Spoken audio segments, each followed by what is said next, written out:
Une femme sur 3 dans le monde subira un jour de sa vie une forme de violence psychologique ou physique. Et pourtant, la plupart ne diront jamais rien. Tu ne t'attends pas à tomber dans ce genre de relation. Au début, c'est beau, intense, magique, presque trop. Il semble te comprendre comme personne d'autre. Et puis, quelque chose commence à changer. Pas brutalement, lentement. Une distance, un regard, un mot de trop. Puis le doute s'installe. Le silence devient une arme. Et toi, tu commences à disparaître.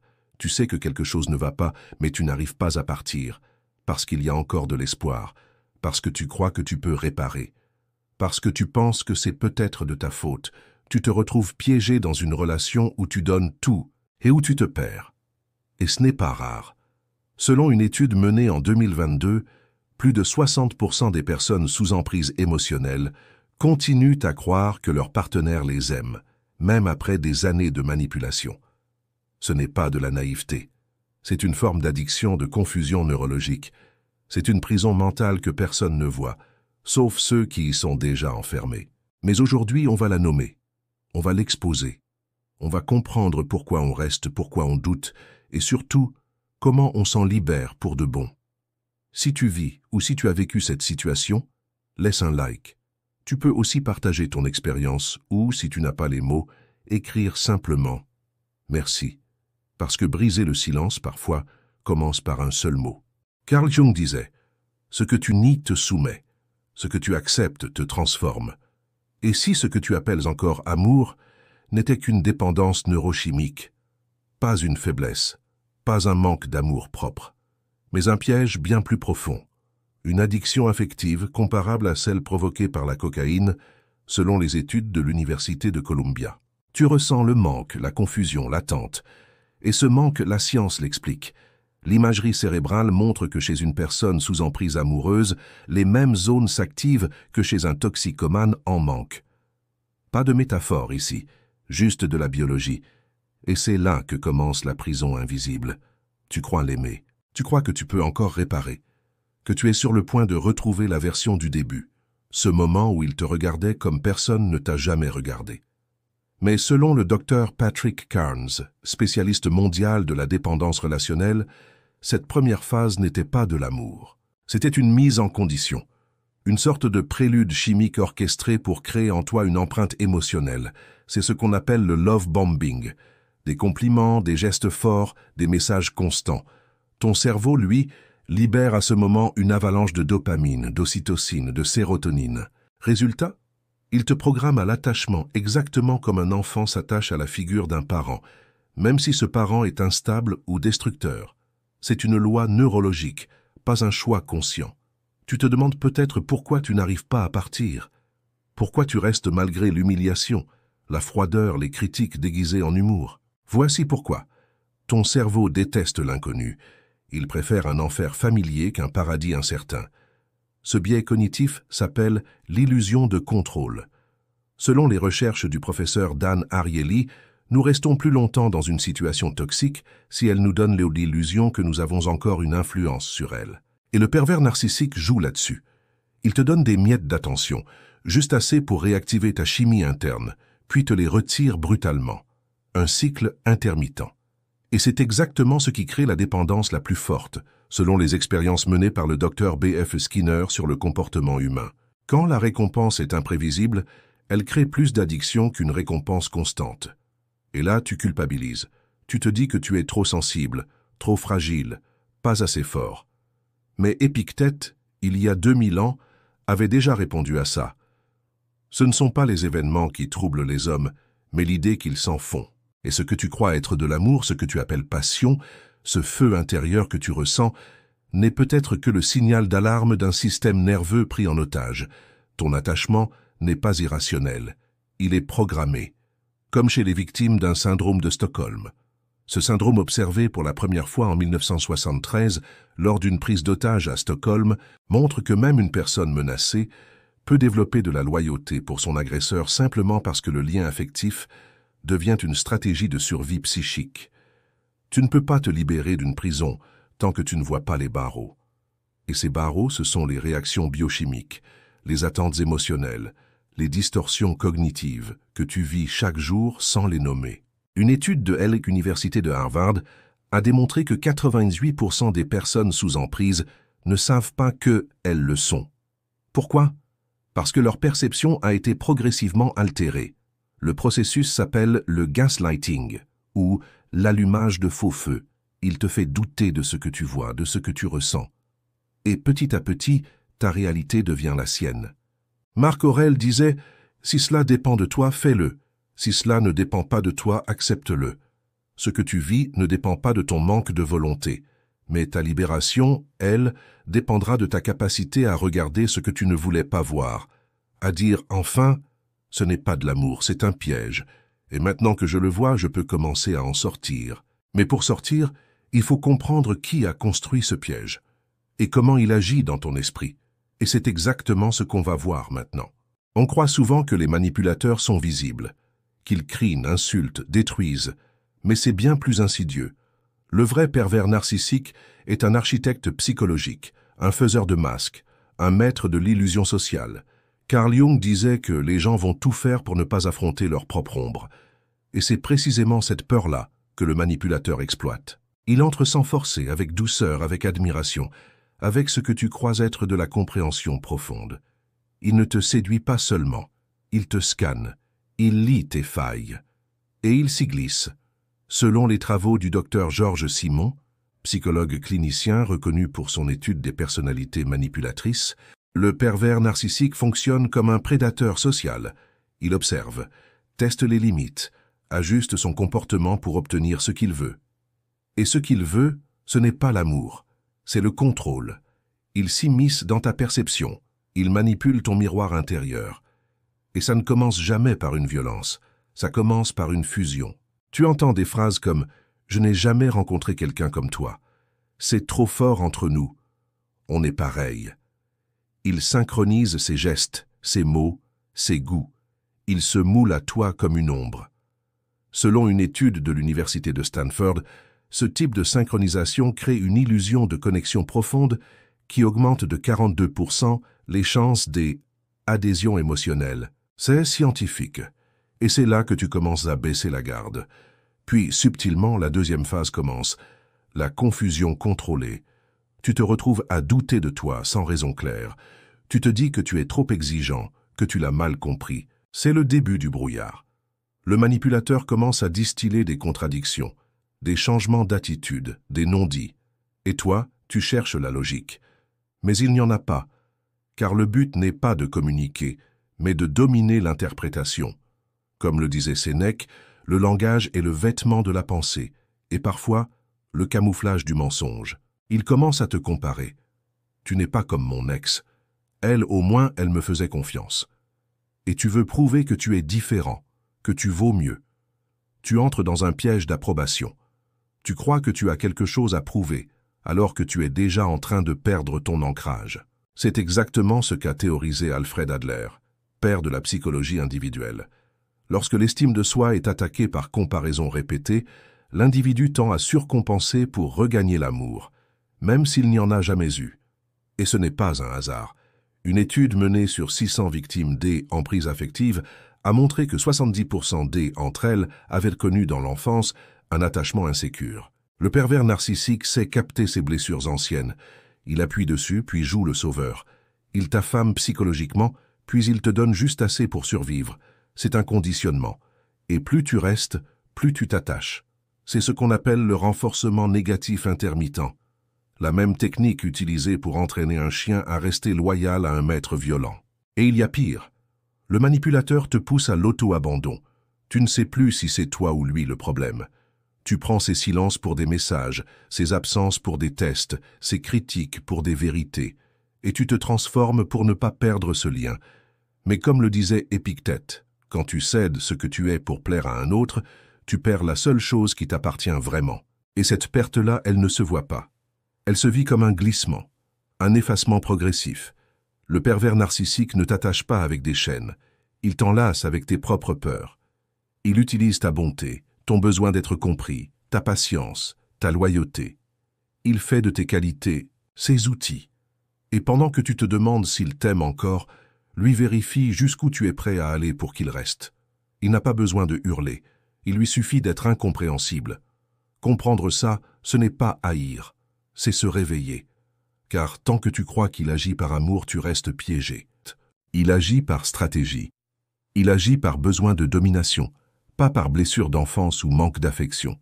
C'est ce que les études en psychopathologie ont démontré. Le pervers narcissique ne change pas, il ne guérit pas, et surtout, il ne s'excuse jamais. Car pour lui, ce qui compte, ce n'est pas ce que tu ressens, c'est ce qu'il obtient. Mais une fois que tu vois le mécanisme, tu peux en sortir. Encore faut-il comprendre pourquoi, malgré tout cela, tu continues à culpabiliser. Et c'est ce qu'on va explorer maintenant. Tu le sens. Tu sais qu'il y a quelque chose qui cloche. Et pourtant, chaque fois que tu veux t'en aller, une voix intérieure te dit que c'est peut-être toi, le problème. C'est là le piège le plus profond. Pas l'insulte, pas le silence, pas la manipulation, la culpabilité. Cette sensation toxique d'avoir tout gâché, d'être trop dur, trop sensible, trop exigeant. Comme si c'était à toi de réparer ce qu'il a brisé. Et cette culpabilité n'est pas venue de toi. Elle a été semée, goutte après goutte, jusqu'à ce qu'elle prenne racine. Freud expliquait que la culpabilité est la première forme de douleur psychique chez l'humain. Elle naît très tôt, dès que l'enfant sent qu'il peut perdre l'amour de l'autre, et le pervers narcissique le sait. Il te fait croire que tu as blessé l'équilibre de la relation, que tu as haussé le ton, que tu interprètes mal, que tu es trop dans l'émotion. Il t'accuse, parfois avec douceur, parfois avec froideur. Et ton réflexe, à toi, c'est de revenir vers lui pour te faire pardonner. Parce que tu crois que si tu changes, il redeviendra celui du début. Mais ce début n'existe plus. Il était un masque. Les neurosciences l'ont démontré. Le cerveau humain est programmé pour éviter la dissonance cognitive. Et lorsque l'on est face à une contradiction constante, un homme qui T aime le lundi et T ignore le mardi, le cerveau cherche une explication qui lui redonne du sens. Et comme tu ne peux pas admettre qu'il ne t'aime pas, tu préfères croire que tu as fait une erreur. C'est ce qu'on appelle l'internalisation de la faute. Elle t'épuise, elle te détruit, mais elle a un avantage. Elle te donne, elle, illusion que tu peux encore changer, elle, histoire. Et c'est pour ça que tu restes. La culpabilité est une arme puissante, surtout quand elle s'appuie sur tes valeurs profondes. Si tu es une personne empathique, loyale, engagée, alors tu es une cible parfaite. Car tu veux comprendre, tu veux sauver, tu veux faire les choses bien. Et il utilise ça contre toi. Il te dit que tu réagis mal, que tu es instable, que tu dramatises. Il n'a pas besoin de lever la main. Il te regarde avec condescendance et tu te sens minuscule. Tu finis par douter de tout, même de ta souffrance. Selon Judith Herman, psychiatre spécialisée dans les traumas, la honte et la culpabilité sont les deux sentiments les plus profonds chez les victimes des abus psychologiques. Parce que la violence est invisible. Il n'y a pas de traces, pas de bleu, pas de cri. Juste un regard, un soupir, un tu fais exprès de tout compliquer. Et dans ce vide émotionnel, tu t'accuses. Tu remets en question ton instinct. Tu dis « je dois être trop fragile ». Mais la vérité, c'est que ta douleur est la preuve que tu es en vie, que tu n'es pas devenu insensible, que ton esprit résiste encore à l'effacement. Et c'est là que la pensée stoïcienne peut apporter une clarté radicale. Marc Aurèle écrivait « L'homme doit s'examiner et se dire « Est-ce que cela dépend de moi? Est-ce que c'est moi qui ai causé cela ?» Et la réponse, ici, est non. Tu n'as pas provoqué l'indifférence, tu n'as pas mérité le silence, tu n'es pas responsable du masque qu'il porte. Il y a aussi un autre phénomène à comprendre. On l'appelle la dette émotionnelle. Plus tu as donné, plus tu as souffert, plus tu as sacrifié, plus ton cerveau refuse de lâcher prise. Car sinon, cela voudrait dire que tout ça n'a servi à rien. C'est ce que Daniel Kahneman, prix Nobel d'économie, appelle le coût irrécupérable. Tu restes parce que tu ne veux pas perdre ce que tu as déjà perdu. Tu veux croire que ça aura une fin heureuse. Mais ce n'est pas une histoire d'amour, c'est un cycle. Et quand tu essaies de t'en sortir, tu entends autour de toi « Mais il ne n'a pas elle, air si méchant ». Tu te fais des films, tu dramatises tout. Ces mots-là, c'est l'enfer des victimes invisibles. Tu n'as pas de certificat de souffrance, juste ton âme qui s'effondre doucement tous les jours. Et tu t'excuses d'avoir mal, tu t'excuses d'exister. Épictète disait « Il y a des choses qui dépendent de nous, et d'autres non. La clé est de distinguer les deux. La culpabilité que tu ressens aujourd'hui ne dépend pas de toi. Elle t'a été injectée, programmée, et maintenant, il est temps de la reconnaître pour ce qu'elle est, une chaîne mentale. Tu n'as pas échoué, tu as été piégé, et maintenant tu commences à voir clair, mais voir ne suffit pas. Il faut agir, il faut apprendre comment on brise ces chaînes, concrètement, mentalement, intérieurement, et c'est ce qu'on va voir maintenant. Tu sais maintenant que tu vis dans une prison invisible, mais comprendre ne suffit pas. Ce piège n'est pas seulement émotionnel, il est neurologique, cognitif, psychologique. Alors comment on en sort? Comment on se libère quand la clé a été cachée en nous-mêmes, sous la peur, la confusion et la mémoire du manque? Ce n'est pas une rupture qu'il faut faire, c'est une réinitialisation intérieure. Et elle ne commence pas par un geste vers l'extérieur, mais par une décision brutale, celle de redevenir lucide. Le docteur Joe Dispenza, spécialiste en neurosciences et en transformation mentale, explique que pour changer, il faut d'abord interrompre les circuits neuronaux qui reproduisent la même boucle émotionnelle chaque jour. Le souvenir du manipulateur, son regard, ses silences, ses compliments, créent des connexions qui s'activent automatiquement. Il ne faut pas juste l'oublier, il faut désactiver la réaction que ton corps a associée à lui, et cela passe par une phase de rupture radicale. Zéro contact, zéro réponse, zéro exposition. Pas pour le punir, mais pour couper le signal. Et cette coupure, elle déclenche un manque. C'est le premier mur. Ton cerveau va chercher la dose de dopamine qu'il recevait à travers ce lien. Il va t'envoyer des pensées, des regrets, des tentations. Ce moment-là est comparable à un sevrage.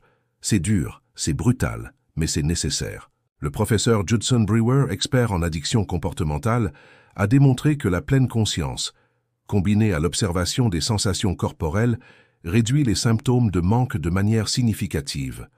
Alors, dans cette phase, observe, ne réagis pas, respire, note ce que tu ressens, et rappelle-toi que ce n'est pas de l'amour, c'est une réaction chimique. Mais il y a aussi un combat intérieur à mener, celui contre les récits que tu te racontes depuis des mois, des années, le récit que tu peux encore le sauver, le récit que tu es trop exigeant.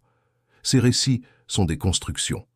Et comme le dit Viktor Frankl, survivant des camps et père de la logothérapie, tout peut être pris à un homme, sauf une chose, la dernière des libertés humaines, choisir son attitude dans N, importe quelle circonstance. Et cette liberté, tu dois la reprendre. Tu n'es pas ton passé. Tu es ta capacité à écrire la suite. La deuxième phase de libération, c'est la réaffirmation de ton propre cadre. Tu dois réapprendre à poser des limites, même dans le vide. Pas parce que quelqu'un est là pour les franchir, mais parce que tu existes. Écris tes principes. Reprends tes valeurs. Rappelle-toi ce que tu aimais avant et ce que tu n'as plus envie d'accepter. Comme le disait Sénèque, celui qui ne fixe pas de limite à l'insulte s'incline devant elle. Chaque limite que tu poses, même intérieure, est une preuve que tu es en train de reprendre le pouvoir. Troisième étape, la réintégration émotionnelle. Il ne s'agit pas de devenir froid. Il s'agit d'apprendre à ressentir sans être manipulé. Tu peux pleurer, tu peux haïr, tu peux douter, mais tu ne dois plus te croire indigne à cause de tes émotions. La honte n'a plus de place ici. Et si tu as besoin d'aide, cherche-la. Thérapie, groupe de parole, journaling, tout ce qui te reconnecte à toi-même est un outil. Ce n'est pas un signe de faiblesse, c'est un acte de courage. Et enfin, il y a un point crucial, souvent négligé, le pardon envers toi-même. Pas envers lui, pas tout de suite. D'abord toi, pour ne pas avoir vu, pour être resté, pour avoir espéré. Mais ce pardon, tu dois le transformer en apprentissage, pas en regret, car tu n'as pas échoué. Tu as vécu ce que vivent des millions d'autres. Selon l'OMS, une femme sur 3 subit des violences psychologiques ou physiques dans sa vie. Et pourtant, la plupart restent silencieuses. Pas par faiblesse, par isolement, par honte, par peur de ne pas être cru. Et c'est pour ça que ta sortie, ton réveil, a une valeur immense. Pas seulement pour toi, pour ceux qui t'entourent, pour ceux qui t'aimeront ensuite, pour ceux qui te lisent, pour ceux qui cherchent encore la porte. Ce que tu vis, ce que tu traverses, n'est pas une fin, c'est une traversée. Et il existe une autre rive. Mais encore faut-il savoir qui tu peux devenir une fois libéré, et c'est ce qu'on va voir dans la dernière partie. Il y a une forme de lumière qu'on ne voit qu'après avoir traversé la nuit. Et toi, si tu es encore là, si tu écoutes encore ces mots, c'est que tu es déjà en train de renaître. Peut-être à peine, peut-être dans la douleur. Mais ce que tu ne vois pas encore, c'est que cette épreuve, cette chute, cette prison invisible peut devenir ton plus grand point de bascule. Pas parce qu'elle était juste, mais parce qu'elle t'a révélé le pouvoir d'en sortir vivant, éveillé et différent. Carl Jung appelait cela le processus de individuation, cette capacité à se détacher des masques, des rôles imposés, des liens toxiques, pour devenir enfin entier. Le chaos que tu as traversé a forcé à faire ce que beaucoup fuient toute leur vie, te regarder en face, comprendre ce qui te liait à la douleur, affronter tes blessures d'attachement, et surtout apprendre à te reconstruire sans dépendre de personne d'autre. C'est une renaissance intérieure, et elle n'a rien de mystique. Elle est neurologique, concrète, observable. Des chercheurs en neuroplasticité, comme le docteur Norman Doidge, ont montré que le cerveau, même après des années de traumatisme ou de dépendance affective, peut se reconfigurer, créer de nouveaux circuits, de nouveaux repères émotionnels. Tu n'es pas condamné à revivre les mêmes schémas. Tu peux reconstruire une carte mentale où l'amour n'est plus une prison, mais un espace de liberté. Mais cela demande une chose, choisir consciemment qui tu veux devenir. Et c'est là que les philosophes stoïciens nous tendent la main. Pas pour te dire de te résigner, mais pour t'enseigner la force la plus puissante qui soit, la maîtrise de soi comme libération. Marc Aurèle, empereur du monde et pourtant seul face à ses douleurs intimes, écrivait « La vie d'un homme est ce que ses pensées en font. Tu n'es plus obligé de subir, tu peux choisir. Chaque pensée peut devenir une graine, chaque geste, une déclaration d'indépendance. Et voici ce que beaucoup ne savent pas. Après une relation toxique, certains deviennent plus puissants qu'ils ne l'ont jamais été. On appelle cela la croissance post-traumatique. Contrairement à la croyance populaire, tous les traumatismes ne brisent pas. Certains forgent. Selon une étude publiée dans le Journal of Traumatic Stress, près de 60% des survivants d'abus psychologiques déclarent, après leur reconstruction, un sentiment plus profond de clarté, de force intérieure et de but existentiel. Tu n'es pas brisé. Tu es en train d'être forgé, et tu n'as pas idée du bien que tu peux faire autour de toi. Ton histoire, ton réveil, ton regard peuvent sauver d'autres silences. Tu peux devenir cette voix qu'on entend au moment où tout vacille. Tu peux devenir ce regard qui comprend sans juger. Ce que tu traverses aujourd'hui peut devenir un levier d'impact immense si tu décides de ne pas t'y enfermer. Il ne s'agit pas de devenir invulnérable. Il s'agit de devenir vrai, solide, aligné. Tu as peut-être perdu du temps, de l'énergie, des larmes. Mais ce que tu gagnes aujourd'hui, c'est la capacité de ne plus jamais confondre le poison avec un remède. Et cette lucidité vaut toutes les renaissances. Tu peux aimer à nouveau, tu peux t'ouvrir, mais cette fois tu ne chercheras plus quelqu'un qui te complète. Tu chercheras quelqu'un qui t'élève, parce que tu seras déjà complet. Ce que tu étais avant cette relation n'était pas encore toi. Ce que tu es en train de devenir maintenant, c'est toi, enfin, sans filtre, sans dépendance, sans masque. Sénèque disait « Il n'est jamais trop tard pour chercher un monde meilleur. S'il n'existe pas, alors crée-le. » Et ce monde commence à l'intérieur. Tu viens de survivre à l'indicible. Tu viens de nommer ce que tant de gens ignorent. Tu viens de prouver que ton esprit peut se relever même après l'effondrement. Alors la question maintenant n'est plus « Pourquoi tu es resté ?» mais « Qu'est-ce que tu vas construire maintenant que tu es libre ?»